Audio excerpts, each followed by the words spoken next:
Hey everybody, it's Allison Dawrant coming to you from my studio here in Calgary, Alberta, Canada, and my little studio buddy Oakley, my rescue dog, he is over here on the carpet.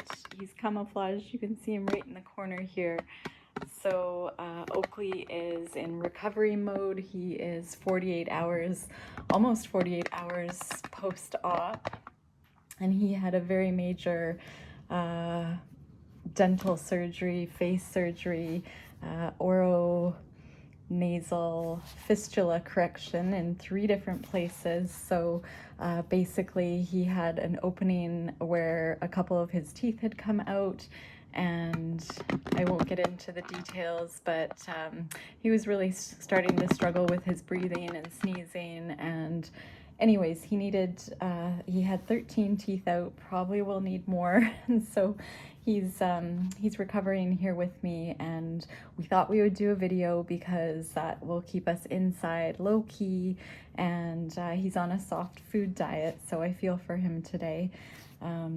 So he doesn't get his usual treats that he would, but anyways, so Oakley and I are low-key, but I'm just grateful that he is going to be on the mend. He'll go for a 2-week recheck and just make sure everything looks okay. So so we've had a heavier week, but on to another note. I thought that what would bring me a lot of joy today would be looking at flower books, some of my favorite botanical books, as well as just show you what I've been working on and what I thought we might do today. So I am going to start with this magazine, What Women Create, Inspiration for Your Imagination. This is just the most recent. This is fall 2025, which is on display until December 7th of this year. And I subscribe to What Women Create. It's one of my favorite inspirational creative magazines, and I'll just do a quick flip through. I won't share all of the pages and their secrets because we like to promote the magazines, of course, and supporting them. But I'm just going to do a little flip through and show you some of the really interesting, this is sort of a spread on photography, and just flipping through here, there's a really incredible close-up of what looks like the inside of a flower. Really neat photography. And so this magazine just shares creative women all over the world and what they're up to and their studios. And I've shared this magazine before. Of course, Oakley and I were really grateful to have been featured in this magazine. And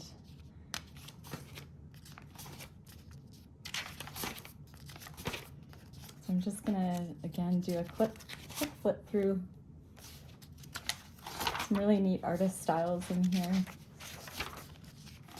So you can get lots of ideas just from browsing through this magazine. I love that stained glass look. Lots of color.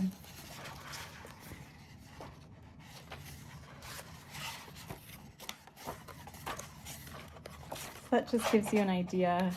Oh, this is Pet Tales, which is wonderful. So this is Pat Rios featured with her 2 pets, actually, a black cat here and her little dog.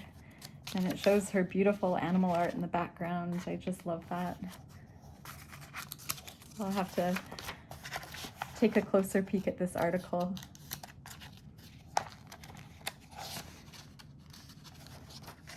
And so, yeah, so I just thought I'd share one of my inspirational magazines that I had just got in the mail.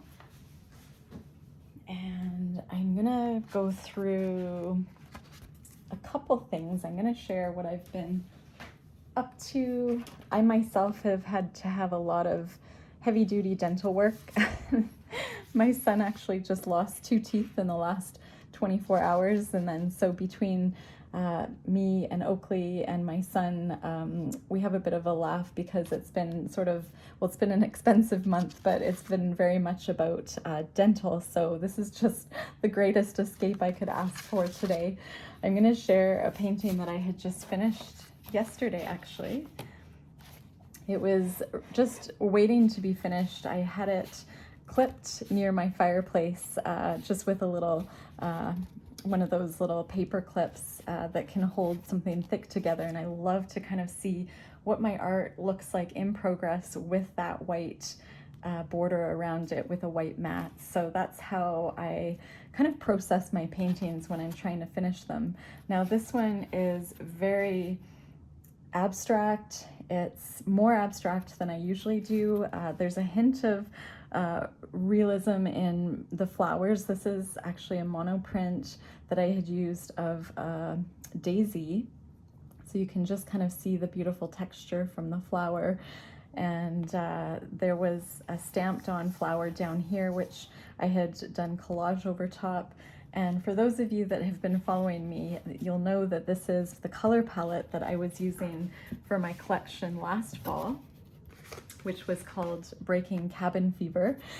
And so I was really pleased I still had an art journal. So this is from actually February of this year, but I had started the collection over the winter last year, and this was the color palette that I was quite fixated on. And you can just see that even though I had finished the painting yesterday, this still had that color palette I was originally working with last year. This color palette still really speaks to me, and I'm really glad I had recorded the colors that I used, as I don't often plan things out when I paint. I don't usually record the color palettes, but this one just is one that I'm quite pleased with, and I seem to crave it just as we approach fall and winter. I had also recorded some mark making I was doing at the time, also what pen I like to use. So I had discovered the Pigma Micron 0.6 millimeter pen, and I was using that in my collection, as well as again, if you've been following me, we have talked about handmade stamps, that reticulated pattern I love, and the stamps that I had made out of old dried up acrylic paint, these little stamps here as well. And I was using a lot of collage, like music sheets, and this was blending a watercolor, it's called a gelato, just different techniques I wanted to kind of record as I was working on my collection. So this is called Adventures, did I call it Adventures of Foxes? Is that what this is so funny. I had titled it yesterday, sorry, Adventures with Foxes. That title just came to me because my mom loves foxes, and it's been a really foxy year. We have a joke, she's been gifted a lot of fox art and fox greeting cards, and she says she's really getting foxy this year, and we've probably overdone it a bit because it's just been a bit of a theme. But I could see just a little fox in this lower left corner, and I didn't want to cover this up, so I see a tail here on the left hand side. And again, this is very abstract, but because I've been thinking about the fox and just pointy ears and the little body, it almost reminds me of a fox adventuring through a forest, and how, you know, I kind of took this collection on an adventure, because I do title my art based on my own relationship with creativity. So there's a lot of kind of meaning woven through my titles. But I just wanted to share this. I did a lot of like etching in here, a lot of mark making, a lot of energy. In the winter, I tend to be less particular. I don't overthink it. I just get the colors and the marks on. And then I like to sometimes sit with the art before I actually put on those final touches. So with this particular painting, you know, I chose to sort of focus on the rule of thirds, which sometimes that helps me pull together an abstract painting if I don't really know how. So I try to create at least a couple focal points on the grid of thirds. If you're to divide your canvas or your paper in thirds, you kind of want something to land on one of the corner of those thirds, that grid. So I didn't explain that super well, but it just kind of gives you an idea of sometimes I'm stuck. I use that to guide me as I'm painting, that I kind of can be loose and energetic and then focus on the detail in one of the areas where I would like to have a focus. In this painting, I feel like I had almost 3 focal points, but the movement and I think the energy of some of my line work helps pull that together. And I wasn't sure if this painting was done, but I think if it's not totally finished, it's super close. But yeah, you can see just the collage layers, and I'm just gonna share what else I've been up to. I've been really, this is another one. So I'm not quite finished this one, but again, the same color palettes. And then you can see I actually used my handmade stamp in the back here, and I'll just grab that for a sec.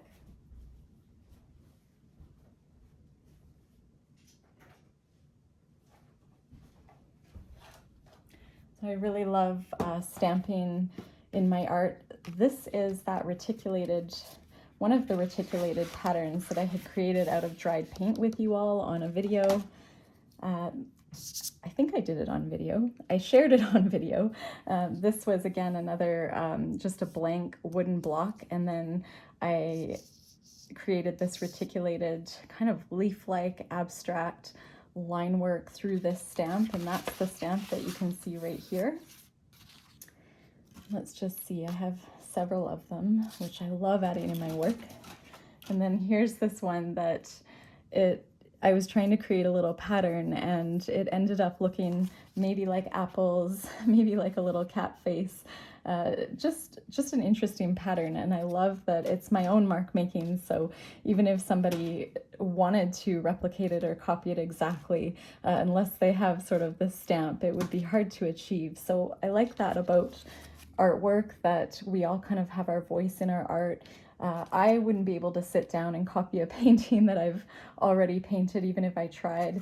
But I do like the originality that comes with mark making and having our own voice. And it took me a really long time to, get out of, say, going to the art or craft store and buying like more commercial items, like commercial stencils, stamps, stickers. It took me so long just to kind of feel comfortable creating my own voice through mark making with inks and paints. But I feel like I'm getting really close.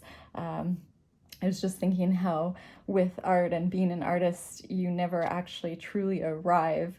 And for years as a creative, I think I'm always wanting to arrive, and I get so excited, but we never really do truly arrive, do we? We're just always getting better and finding our voice. And I think knowing that, it just makes me want to slow down a little bit more, because what's the rush, right? I'm going to turn on my light just to see if I can bring in a little bit more light here. And pretty soon I'll kind of share. Well, I'm going to share, I've been adding botanicals to my abstracts on wood panel. So these are almost finished, but you can see I had painted the edges of this cradled wood panel, and I did a lot of mono printing. So those of you that follow me, you'll know that I showed the process of how to mount your art to a wood panel versus having a piece of art on paper that you would otherwise put behind glass possibly. This is just another really nice option. So I have botanicals that I have just started fixing kind of in my work. You can see this one. This is a beautiful orange poppy that came from my dad's garden a couple weeks ago, actually. This is a little wildflower that my son and I had picked when we were out catching butterflies and looking for snakes in the grass. We didn't find any, which was good. He thought he might have seen one, but then he said on the way home, oh, I think that maybe was just like a construction, you know, those construction things they put down over water holes. Anyway, I had a bit of a laugh, but with all the grasshoppers and crickets, we really thought we heard snakes. So just for his imagination, we went with that. And anyways, I had taken a book with me, and I had just pressed the flowers between, I think it was this book I had used. There's probably petals in here. And I've put them on, but I do want to experiment more. You can just see a couple of beautiful petals in here, and then up here. And I want to experiment with using different mediums to fix the flowers. So archival mediums like golden matte medium or the gloss glazing medium. You know, you can just use an archival kind of glue stick. You could use just a basic glue stick. And it's just, you know, how can we kind of preserve the beauty of these dried flowers and have them last, you know, at least for enough time to kind of just enjoy them. There's petals on here as well. So this, I just wanted to share with you. I had used a flower press. So these are some dried flowers, which I use. I'm very new to this process. And I use tweezers to pick the flower petals up because they are very delicate when they're pressed. This is pretty neat. This was, my dad was actually tossing out some roses he'd bought for my mom, and they looked like they were finished, but we thought, you know what, maybe we can just experiment and salvage them by trying them in a flower press. And I was able to pull off some of the petals, and they actually worked extremely well. I'm not sure if these are dry enough, but I had used a flower press I had purchased at, this is a flower press. This is from Lee Valley Tools here in Calgary, Alberta, Canada, and I could link the exact information, but I mean, you don't need this, but I was experimenting with pressing flowers instead of waiting a long time, getting out the moisture and pressing them between books. I was using this flower press, which has a very special material, which it's wonderful if you just press flowers and put this in the microwave, and you come out with these gorgeous petals that have been preserved. So I'm just going to share. This one is gorgeous. You can just see the transparency, the texture. It's so beautiful. So what I had done, I mean, you can look up a video on this flower press, but it was pretty neat. You can just choose a couple petals, tuck it in the microwave for 30 seconds, and then you bring it out, check on it, and then you can always repeat that process for as long as the flower petal or the leaf needs, just to get out the moisture.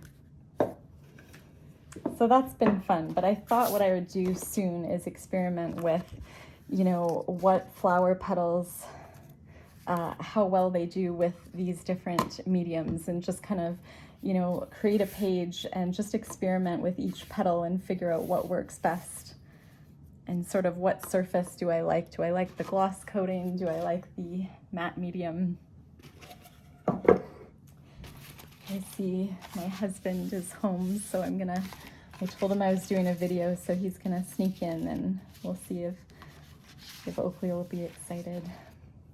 So I'm just gonna start actually by, hi honey, it's okay, hi, hello, there he is. Oakley's excited, he's just gonna go over and say hi. And so I'm gonna go through a bunch of my favorite botanical books, because then I can kind of get my train of thought back together. So I've shared both of these before, and what I'm going to do is just maybe one by one go through these books.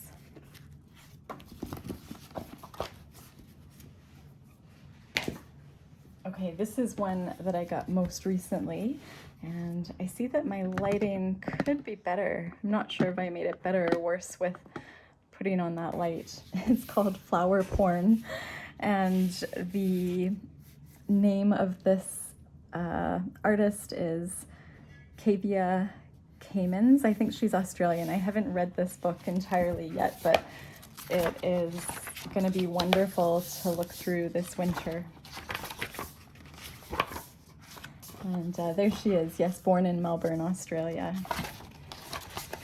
And I just wanted to share some of my favorite books in case you're thinking of investing in one, or hopefully being able to find some of these books at your local library. I know there's a couple that I have found at mine, but it just takes a little bit of looking around and maybe reserving them. And there's so much inspiration in how to take care of flowers, how to arrange flowers, and I'm going to show you a little something today, just where we're drawing with the shapes of flowers for the purpose of creating almost like a calendar of, you know, a mood calendar. But just looking through this makes me super happy. There's a directory there.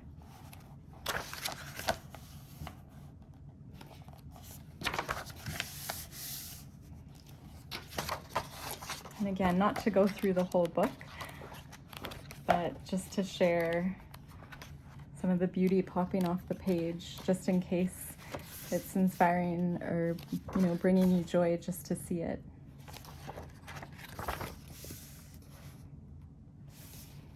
I love how she talks about it almost as a recipe. Oh, just a moment, there's somebody here. Jonathan? Jonathan?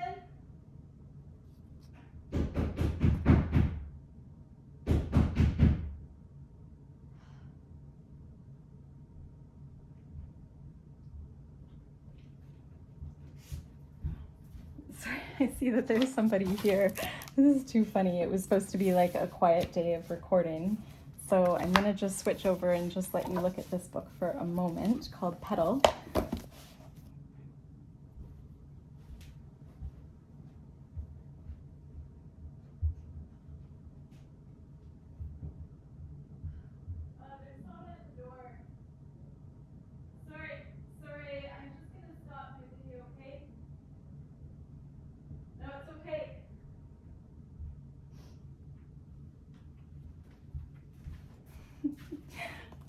Okay, so he's coming down to get the door.